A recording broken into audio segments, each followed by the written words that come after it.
하나님께서 오늘 우리에게 주시는 말씀은 요한복음 16장 7절에서 14절 말씀입니다. 요한복음 16장 7절에서 14절 말씀. 다 같이 하나님의 말씀을 받들어 읽겠습니다. 그러나 내가 너희에게 실상을 말하노니 내가 떠나가는 것이 너희에게 유익이라. 내가 떠나가지 아니하면 보혜사가 너희에게로 오시지 아니할 것이요 가면 내가 그를 너희에게로 보내리니 그가 와서 죄에 대하여 의에 대하여 심판에 대하여 세상을 책망하시리라.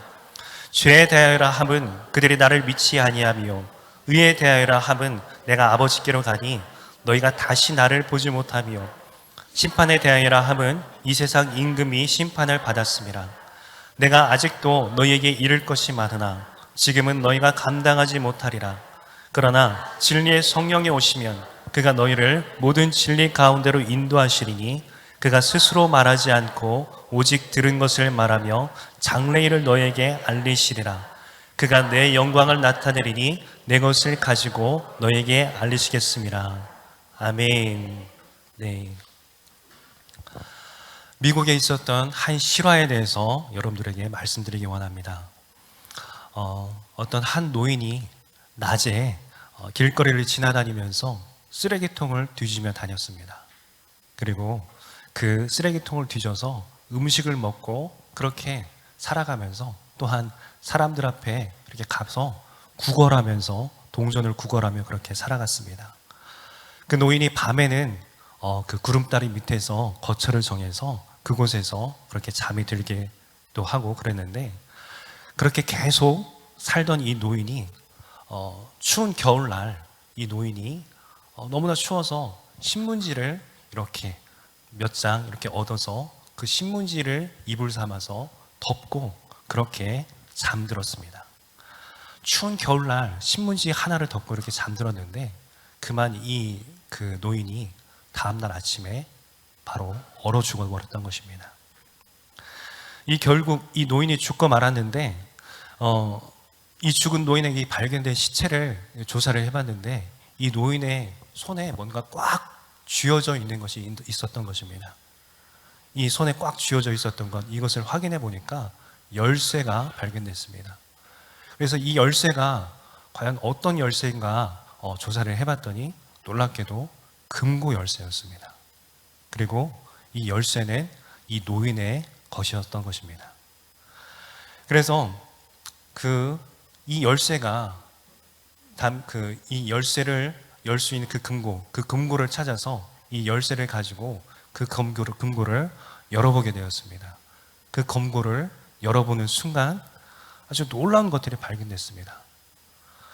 이 금고 안에는 엄청난 대저택의 집문서가 있었고, 그리고 10년 동안 전혀 손대지 않았던 주식 증서가 이곳에 있었고, 그리고 더불어서 하버드 대학교 졸업장이 이곳에서 나왔습니다.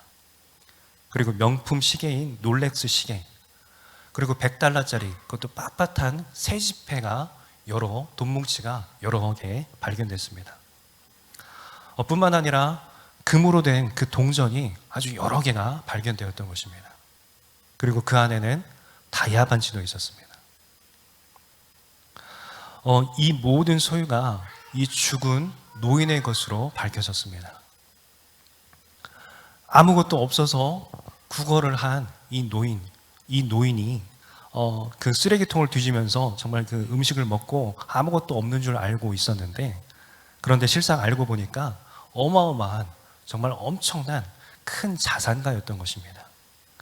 그런데 그렇게 많은 자산을 갖고 그렇게 많은 재산을 갖고 있으면서도 불구하고 이것을 전혀 사용하지 않았던 것입니다. 자신이 가지고 있는 것을 아무것도 사용하지 못하다가 추운 겨울밖에 오들오들 떨다가 바로 죽고 만 것입니다. 이것은 미국에 있었던 실화의 하나입니다. 오늘 우리가 이 실화를 들으면서 우리가 한 가지 생각해 볼 것이 있습니다. 바로 그것은 신앙생활을 하고 있는 이 기독교인들, 우리 믿음을 가지고 있는 우리 신앙인들이 어쩌면 이 노인과 같은 어떠한 그러한 비슷한, 그러한 유사한 그러한 삶을 살고 있다는 것입니다.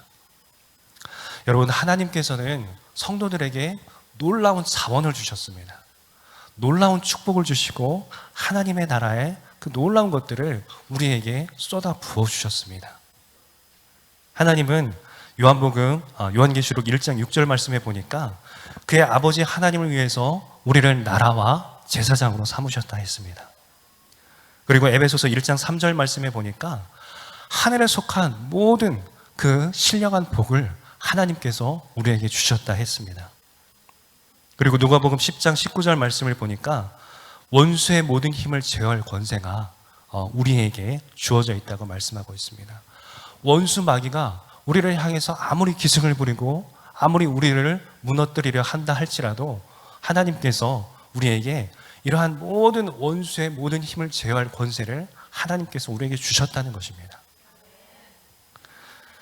그러니까 하나님이 주신 이 하나님의 하늘나라의 자원이라고 하는 것은 정말 엄청난 것입니다. 이 신령한 복이라고 하는 것은 정말 표현할 수 없는 엄청난 것들인 것입니다. 우리를 하나님 나라와 제사장으로 삼으셨습니다. 그리고 하늘에 속한 신령한 복을 우리에게 넘치게 주셨습니다. 원수 마귀를 어떠한 가운데서도 제어할 수 있는 권세를 우리에게 주신 것입니다.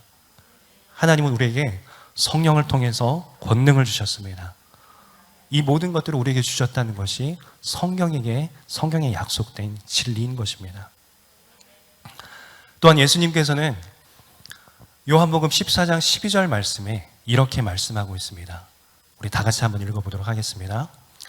내가 진실로 진실로 너에게 이르노니 나를 믿는 자는 내가 하는 것을 그도 할 것이요 또한 그보다 더 큰 일을 하리니 내가 아버지께로 가리라. 아멘. 네.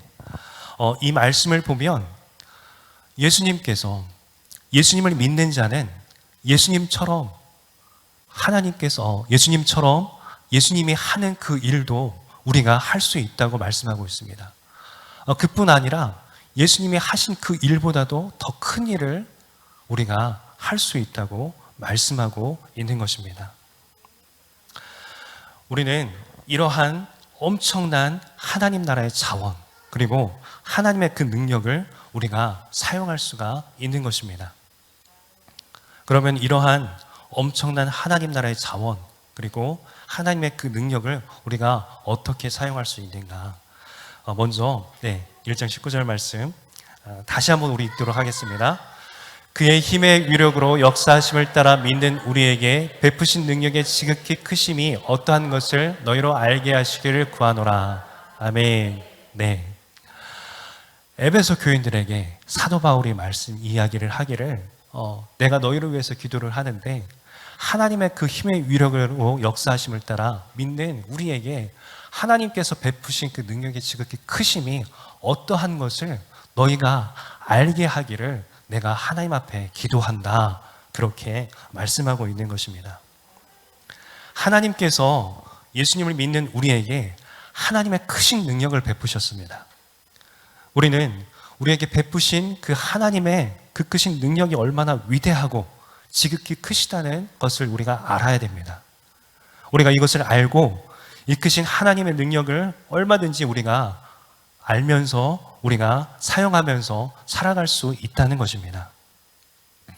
그런데 우리에게 사용되기를 허락된 이 하나님의 이 크신 능력, 이 능력은 우리에게서 나오는 것이 아닙니다.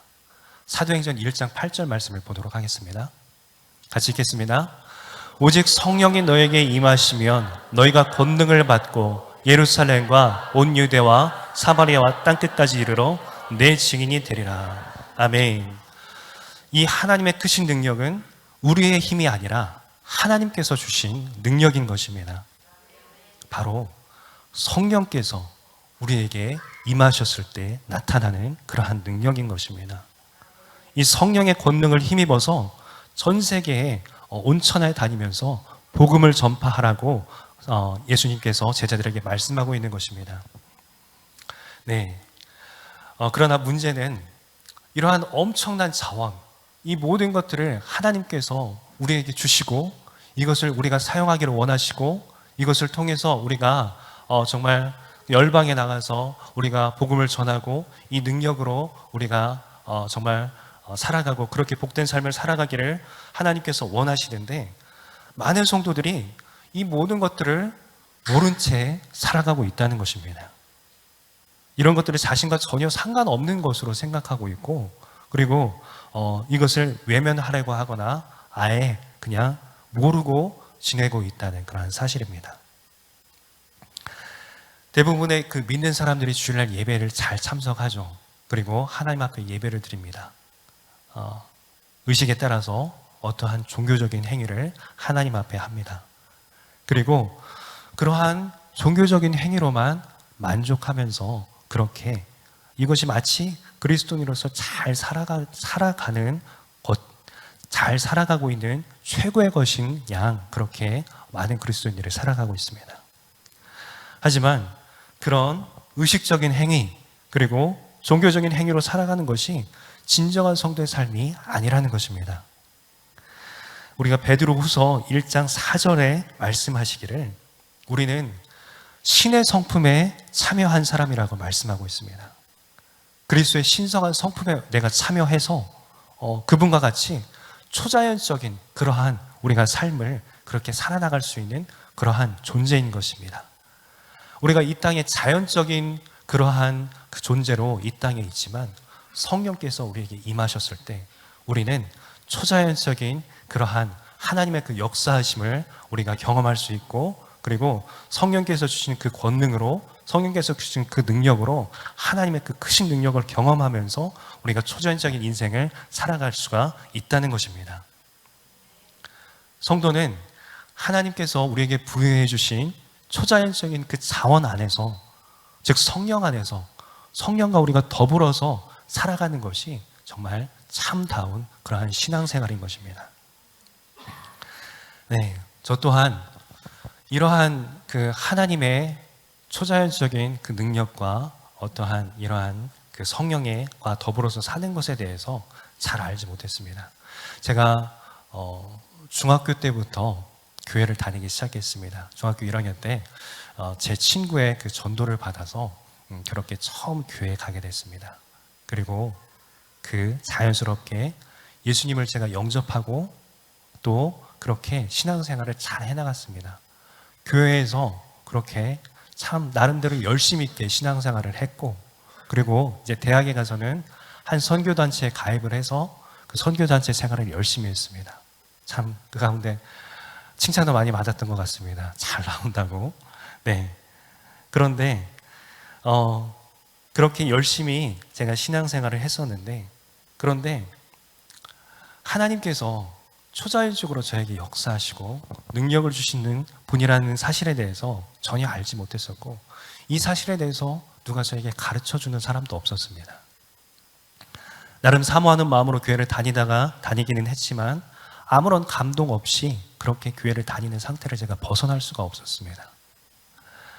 예수님을 영접해서 믿고 제가 구원받은 사실에 대해서도 알았습니다. 그리고 하나님이 지금 살아계신다는 그 사실에 대해서도 제가 알고 있었습니다. 그것에 대해서 믿고 있었습니다. 하지만 제가 참 그 마음 안에 답답했던 것은 하나님께서 내 안에서 직접 일하시고 그리고 내 기도에 정말 일일이 응답하시는가 이 사실에 대해서는 정말 제가 확신을 할 수가 없었습니다. 나와는 정말 상당히 거리가 멀리 떨어진 그러한 하나님으로만 제가 생각을 해왔던 것입니다. 하지만 제 안에 그 갈망하는 마음은 늘 있었습니다.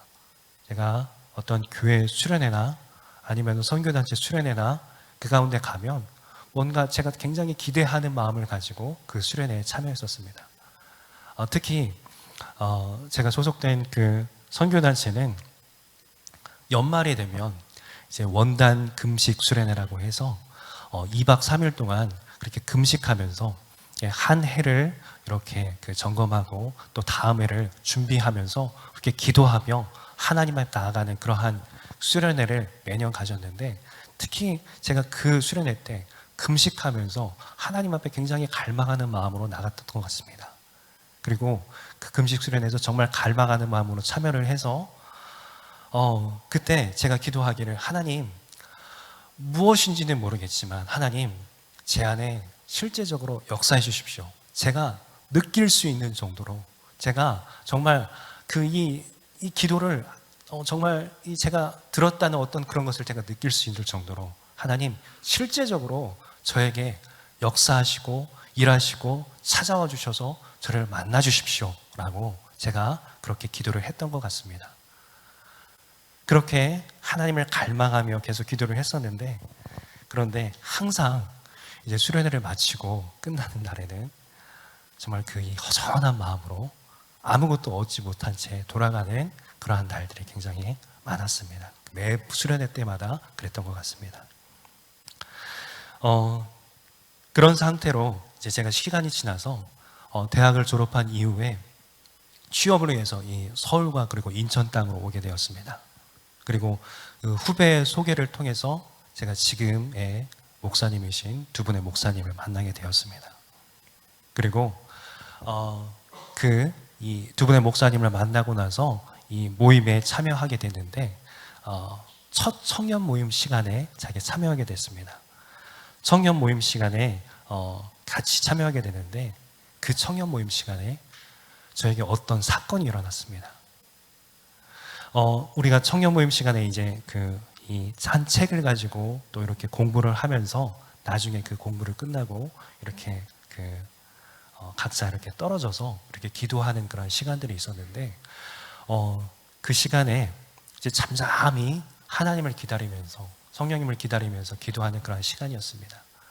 그때 이렇게 기도를 하고 있는데 저도 모르게 막 이렇게 슬픈 마음이 제 안에서 막 이렇게 솟아나는 겁니다.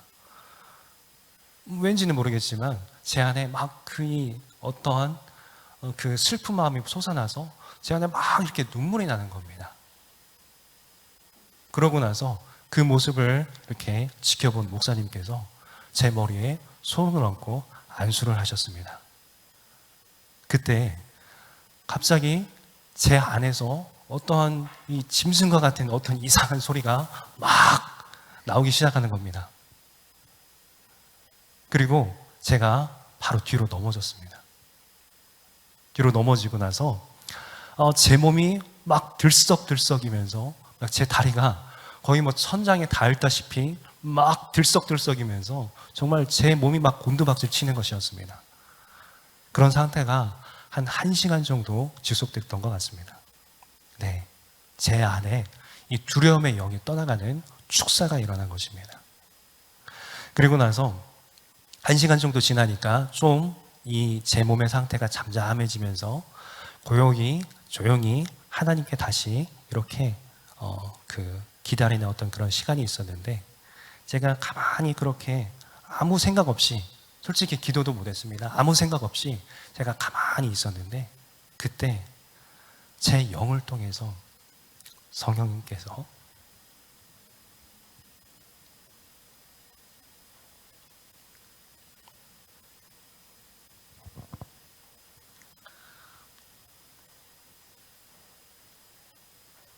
말씀하시기를,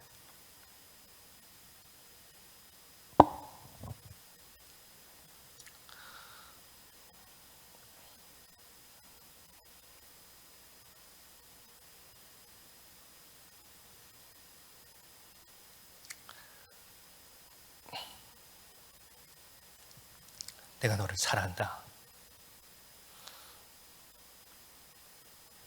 내가 너를 사랑한다. 내가 늘 너와 함께하고 있다.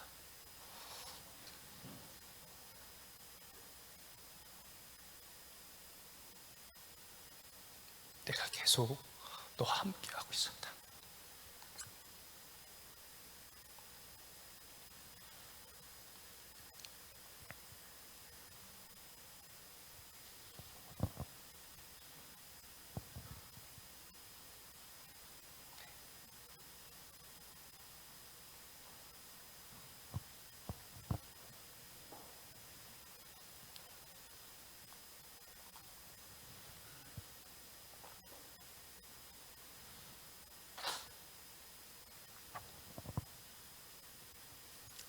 제가 성령님을 만난 것입니다. 제가 성령 하나님을 만나고 알게 된 것입니다.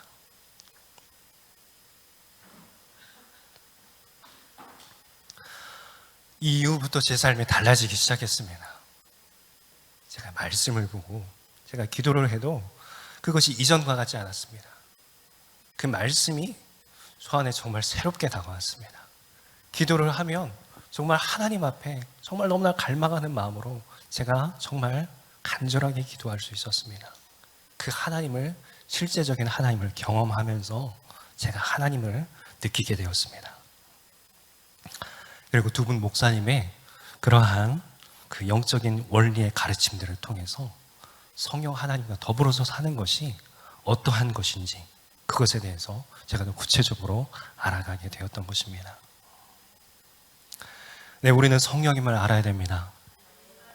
내 안에 오셔서 나와 함께 하시는, 내 안에 들어오셔서 나를 만나주시는, 내 삶을 변화시켜 주시는 그 성령 하나님, 그 성령님 하나님을 만날 때 우리는 온전한 믿음의 삶, 신앙생활을 살아나갈 수가 있는 것입니다. 우리 삶을 변화시키는 이 성령님, 이분은 하나님의 말씀인 성경 전반에 걸쳐서 계속 나타나고 있습니다. 창세기 1장 2절 말씀을 보도록 하겠습니다. 창세기 1장 2절 말씀 우리 같이 읽겠습니다. 땅이 혼돈하고 공허하며 흑암이 깊음 위에 있고 하나님의 영은 수면 위에 운행하시니라. 아멘. 하나님께서 이 천지를 창조하시기 전에 여호와의 영, 즉 성령께서 수면 위로 운행하셨다고 했습니다.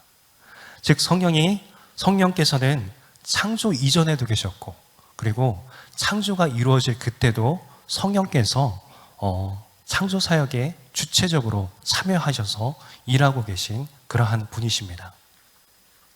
뿐만 아니라 요한계시록 22장 17절 말씀을 보게 되면 성령과 신부가 예수님의 재림을 간절히 기다리고 있다고 말씀하고 있습니다. 또 그것을 위해서 중보하고 있다고 말씀하고 있는 것입니다.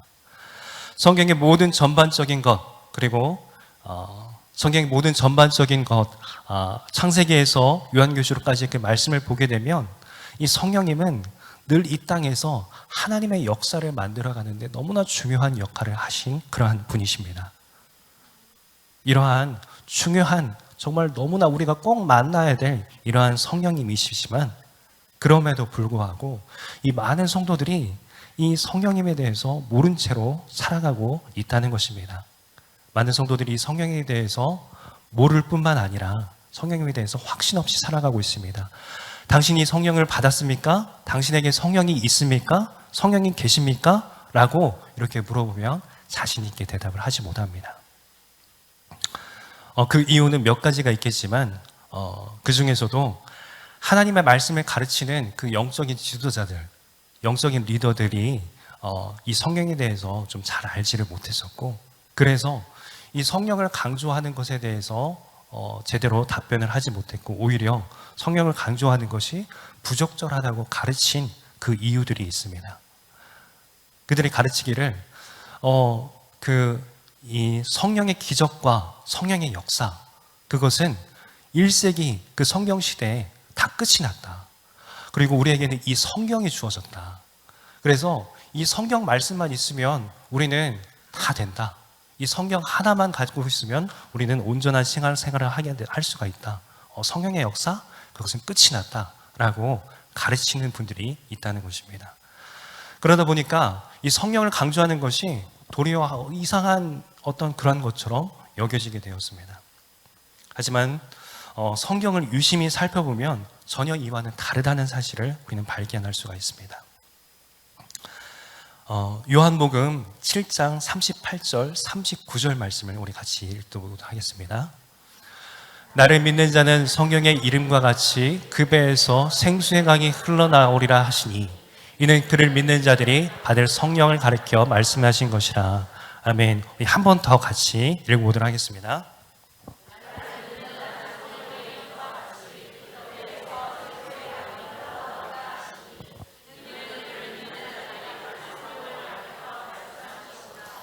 아멘.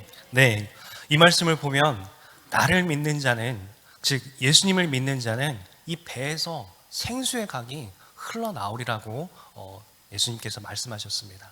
예수님을 믿으면 이 배에서, 우리 배에서 생수의 강이 흘러나오는데 39절 말씀에 보니까 이는 그를 믿는 자들이 받을 무엇이라고 말씀하고 있습니까? 네, 성령님이라고 말씀하고 있습니다. 이 배에서 생수의 강이 흘러나오는데 그 물은 바로 성령님을 가리킴이라 말씀하고 있는 것입니다. 누가복음 3장 16절 말씀에 세례 요한이 예수님을 소개할 때 예수님에 대해서 나는 물로 세례를 너에게 주지만 예수님은 성령과 불로 너희에게 세례를 주실 분이다 라고 소개하고 있습니다. 예수님은 성령의 세례를 이 땅에 베풀러 오신 분이십니다. 성령의 불을 이 땅에 던지러 오신 분이십니다. 사도행전 2장 38절 말씀을 보게 되면 베드로가 수천 명 앞에서 설교를 합니다. 그때 설교하기를 너희가 회개하여 각각 예수 그리스도의 이름으로 세례를 받고 죄 사함을 받으라. 그리하면 무엇을 받는다고 나와 있습니까? 성령의 선물을 받는다고 나와 있습니다. 이처럼 성경 곳곳에 성령에 대해서 이야기를 하고 있고, 그리고 예수님과 연결지어서 나온 것이 바로 성령님이십니다. 그렇기 때문에 이 성령과 이 예수님은 뗄래야 뗄 수가 없는 그런 관계인 것입니다. 이 예수님께서 성령을 보내시겠다고 말씀하고 있는 것입니다.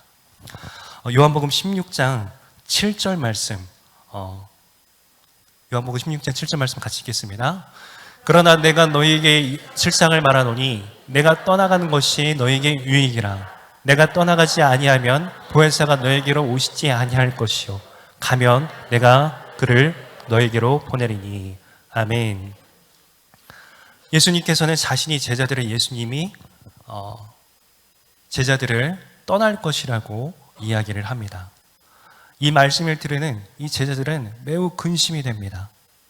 이제까지 정말 예수님만 바라보고 자기의 삶을 다 포기하고 모든 것을 내던지고 예수님만 바라보면서 예수님만 쫓아갔는데, 그런데 예수님이 떠나신다니까 이 제자들의 마음속에 너무 근심 걱정이 앞서게 된 것입니다. 그러나 예수님께서는 오히려 자신이 떠나가는 것이 이 제자들에게 더 유익이 된다고 말씀하십니다. 왜냐하면 예수님이 떠나가시면 예수님 대신에 진리의 성령이 오셔서 이 제자들 안에 거하셔서 정말 마음껏 이 가운데서 사역하실 것이기 때문입니다. 예수님은 성령께서 오셔서 너희들에게 일하시는 것이 더 유익하다고 말씀하셨습니다. 왜냐하면 예수님은 이 땅에 육체를 입고 이 땅에 오셨습니다. 그래서 육신의 그러한 한계를 가지고 계셨기 때문에 공간과 시간의 제약을 받으셨기 때문입니다. 그리고 예수님은 이 이스라엘 땅에서만 사역하셨죠. 이스라엘 밖에는 벗어나시지 않으셨습니다. 그 안에서만 사역하셨고, 그리고 약 33년 동안의 그 인생만 이 땅 가운데 사셨습니다. 예수님께서 다른 나라, 어떠한 다른 시대를 뛰어넘어서 이 사람들을 만나주신 것이 아닙니다. 하지만 성령님은 영이시기 때문에 시간과 공간의 제약을 받지 않으십니다. 그래서 예수님이 떠나가시는 것이 너희들에게 유익이다. 성령께서 너희들에게 오셔서 너희들과 같이 일하시는 것이 너희에게 큰 유익이다라고 말씀하고 있는 것입니다. 그래서 예수님께서는 누가복음 24장 49절 말씀에 아버지께서 약속하신 것이 위로부터 능력이 입혀질 때까지 이 예루살렘 성을 떠나지 말라고 했습니다. 바로 성령께서 너희에게 능력을 입혀질 때까지 이 성에 머물라고 말씀하신 것입니다. 그렇기 때문에 우리가 성경을 얼마나 많이 알고 있고 우리가 어떤 많은 지식을 갖고 있고 그것이 중요한 것이 아닙니다. 우리가 어떠한 많은 훈련을 받았다 한다 하더라도 그것이 가장 중요한 것이 아닙니다. 우리에게 가장 중요한 것은 성령님이십니다. 성령을 우리가 추구해야 됩니다. 성령을 우리가 갈망해야 됩니다. 성령께서 오셨을 때 우리에게 놀랍도록 우리에게 역사하실 것이기 때문입니다. 올바른 신앙생활을 그때부터 성령과 올바른 관계를 맺을 때부터 바로 올바른 신앙생활을 할 수가 있는 것입니다. 성령을 통해서 하나님과 관계를 맺는 것이 기독교인의 참된 그 신앙생활인데, 제가 성령 하나님에 대해서 알아가기 시작하면서 성령님을 제 안에 모셔드리고 초청하고 하는 그러한 일들을 정말 자주 했던 것 같으십니다. 초창기에 특히 제가 이게 집에 돌아와서 이렇게 잠자리에 들기 전에 제가 기도합니다. 성령님, 당신을 초청합니다. 지금 제 안에 오시옵소서. 하나님, 성령님, 저는 성령님을 필요합니다. 성령님, 지금 와주세요. 당신이 없으면 안 됩니다. 지금 와주시옵소서라고 이렇게 기도하면서 잠잠히 제가 성령님을 기다리면 제가 어떠한 그 이후부터 특별한 기도를 하지 않아도 성령께서 저에게 찾아오시는 것을 느낄 수가 있습니다. 성령님이 어떠한 특별한 이야기를 하지 않으셔도 성령님께서 저에게 찾아와 주셔서 저에게 말할 수 없는 이 평안과 그 기쁨을 느끼는 것을 제가 종종 경험합니다. 그렇게 제가 잠들기도 하는데 그렇게 잠들면 제가 꿀잠을 자게 됩니다. 어떤 날은 제가 성령님을 구하면서 하나님 앞에 기도할 때 제가 전혀 생각지도 않았던 그 제 죄가 생각이 나는 겁니다. 제 죄악을 떠오르게 하시는 것입니다.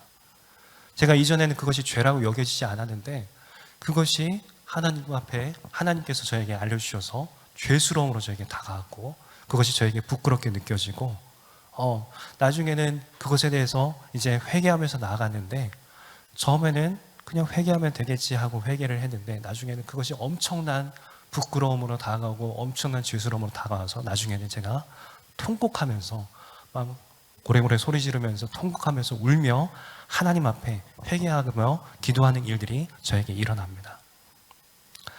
어떤 날은 새벽 기도에 나와서 제가 기도를 하고 있는데 성령님께서 저에게 전도에 대한 강한 소망을 주시는 것입니다.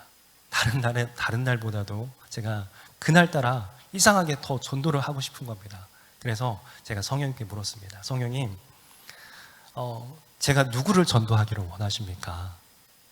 그렇게 제가 기도를 했을 때 그때 당시에 제가 직장 생활을 하고 있었는데 이 직장에서 저와 다른 부서에서 일한 저와 이게 친분이 없는 한 그 사람을 떠오르게 했습니다. 하나님께서 그 사람을 떠오르게 하셨는데 하나님, 성령님 그 사람이군요. 그러면 성령 하나님, 제가 그 사람에게 어떻게 전도하기를 원하십니까? 제가 물었을 때 성령께서 제 마음 가운데 너가 출근하는 그 시간보다 30분 좀 일찍 나가라. 너가 그 전철 출근하는 그 전철역에 30분 일찍 나가 있어라. 그러면 그 사람을 만날 것이라고 하는 그 감동이 저에게 오게 됐습니다. 그래서 그날은 정말 일찍 서둘러서 정말 그 하나님께서 주신 감동으로 30분 일찍 그 전철역으로 가게 되었습니다. 그 전철역으로 당도해서 도착해서 이제 그 사람을 만날 것을 기대를 하고 그 사람을 막 찾았습니다. 두리번 여기저기 찾았는데 이상하게 그 사람이 보이지 않는 겁니다. 아무리 찾아도 보이지 않는 겁니다. 그래서 굉장히 당황스러워서 제가 그렇게 있었는데 제가 그때 다시 한번 기도를 했습니다. 성령님, 제가 성령님 지시대로 분명히 30분 일찍 이곳에 왔는데 그 사람이 없습니다. 그 사람 도대체 어디 있는 겁니까? 그렇게 제가 기도를 했을 때 제 눈앞에 화살표가 하나 보이는 것입니다. 이 왼쪽으로 향한 그 화살표가 제 눈앞에 이렇게 희미하게 보이는 것이었습니다. 그래서 그 화살표 방향대로 제 눈을 돌려보는 그 순간 그 사람이 정확하게 제 눈앞에 이렇게 보이는 것이었습니다. 그리고 그 사람 앞에 가서 자연스럽게 제가 이야기를 시도했고 그 이후에 조금 더 그 사람과 친분이 더 쌓이면서 더 가까워지면서 그 사람에게 복음을 전할 수 있는 그러한 기회가, 그러한 일들이 있게 되었습니다. 또 하나 더 말씀드리면 제가 결혼한 후에 첫 명절에 저희 처가댁에 가게 됐습니다. 그때 하나님께서 저희 장모님의 그 어머님 되시는 저의 아내의 외할머니에게 기도해 주고자 하는 그러한 마음을 저에게 주셨습니다. 그리고 나서 이 할머니께서 이 한쪽 눈이 실명인 어떠한 그러한 상태였다는 것을 알게 되었습니다. 그래서 제가 그 할머니의 눈에 손을 얹고 기도하기 시작했습니다. 예수님의 이름으로 이 실명은 깨끗하게 회복되고 눈이 밝게 보일지어다라고 기도를 했는데, 그 눈에 이 손을 얹는 그 순간에 이상하게 제 의지와는 상관없이 이 손가락이 막 이렇게 움직이는 겁니다. 제 의지와는 상관없이. 그리고 이 보이지 않는 이 눈이 톡톡톡톡톡톡 이렇게 두드리는 그러한 일들이 일어났습니다. 제 의지와는 상관없이 성령님께서 하시는 것이죠. 그렇게 기도하고 난 후에 이 이후에 기도하고 나서 할머니 눈이 좀 어떠세요? 하고 나서 이렇게 그 앞에 눈을 한쪽 잘 보이는 눈을 이렇게 하고 그리고 잘 안 보이는 눈을 이렇게 봤는데 너무나 밝게 잘 보이신다는 것입니다. 그러한 일들이 성령님을 통해서 일어난 것입니다. 우리가 아주 단순하게 성령님을 인정할 때, 그리고 내 안에 계신 성령님께 묻고 성령님이 말씀하시고 깨닫고 그 느끼게 하시는 것들을 우리가 순종하면서 그것대로 나아갈 때 성령께서 우리에게 일하시는 것을 우리가 알 수 있고, 그리고 그분과 늘 함께 하면서 우리가 신앙생활을 할 수가 있는 것입니다. 예수님은 바로 이런 성령의 능력으로 우리가 입혀지기를 원하시고, 그리고 그 성령의 능력으로 사역하기를 원하십니다. 그런데 내가 이 성령님에 대해서 어떤 지식적으로 이해를 한다거나 공부해서 머릿속으로 담아둘 수는 없는 것입니다.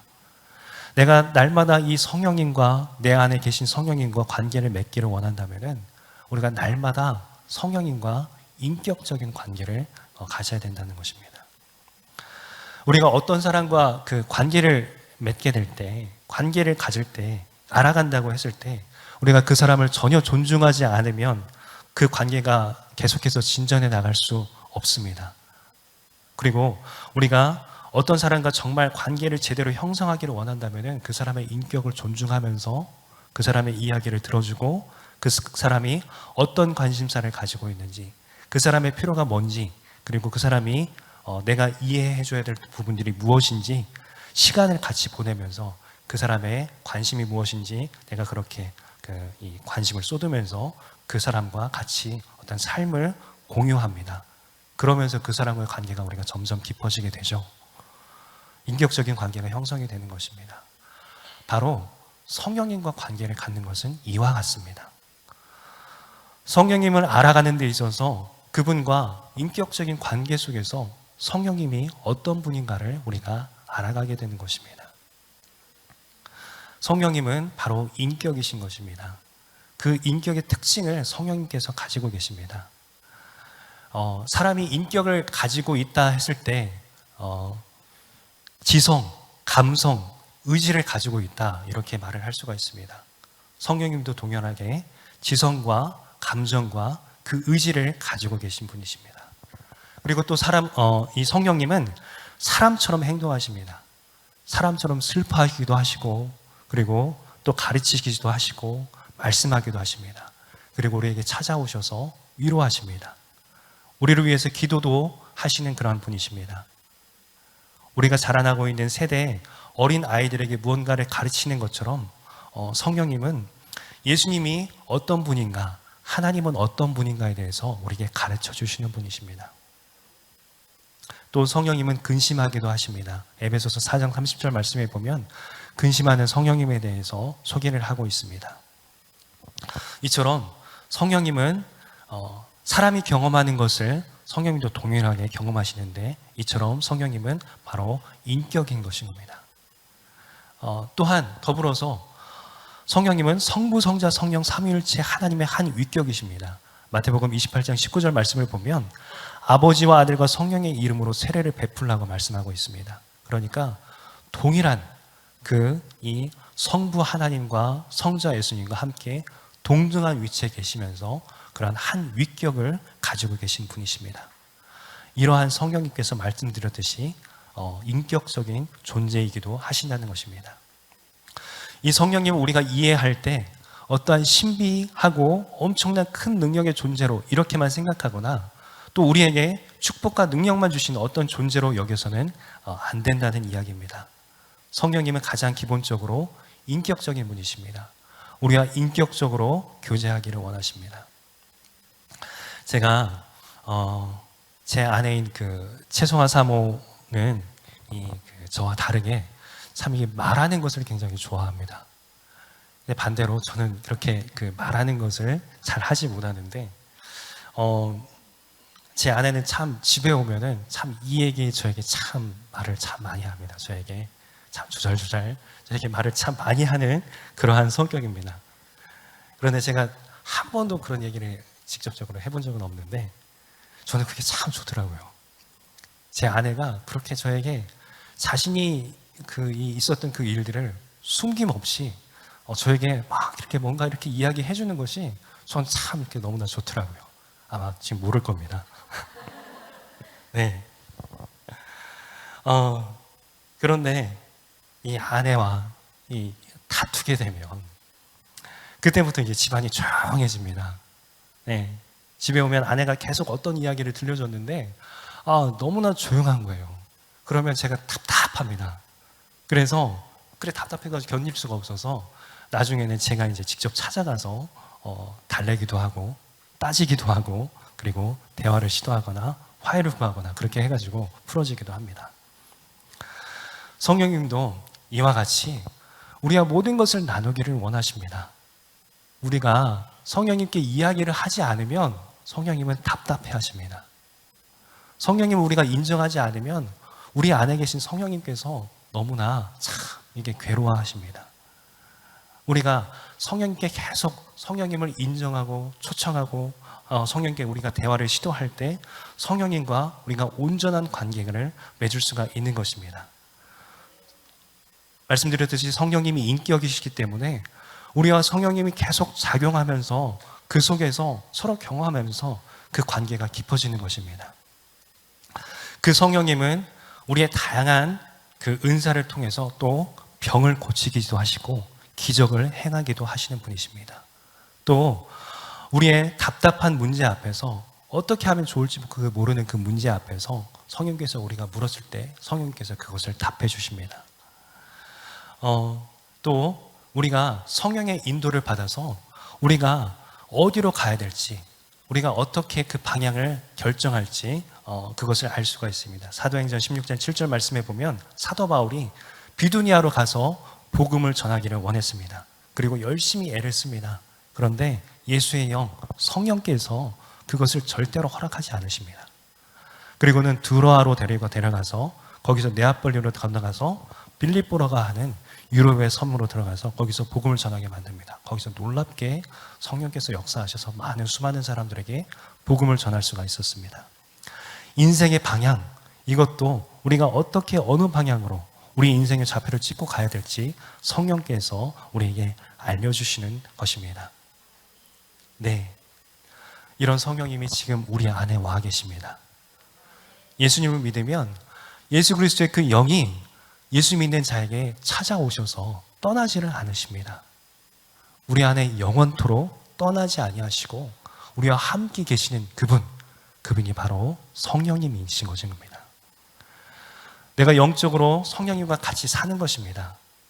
그렇기 때문에 우리가 날마다 이 성령 하나님을 인정해야 됩니다.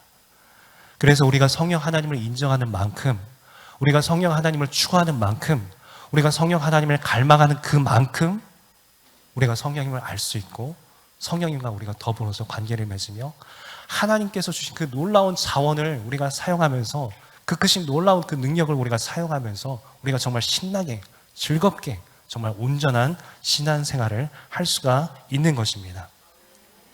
이러한 성령님과 깊이 있게 그 성령과 인격적인 교제를 가지셔서 그렇게 온전한 신앙생활을 하는 여러분 되시기 바랍니다.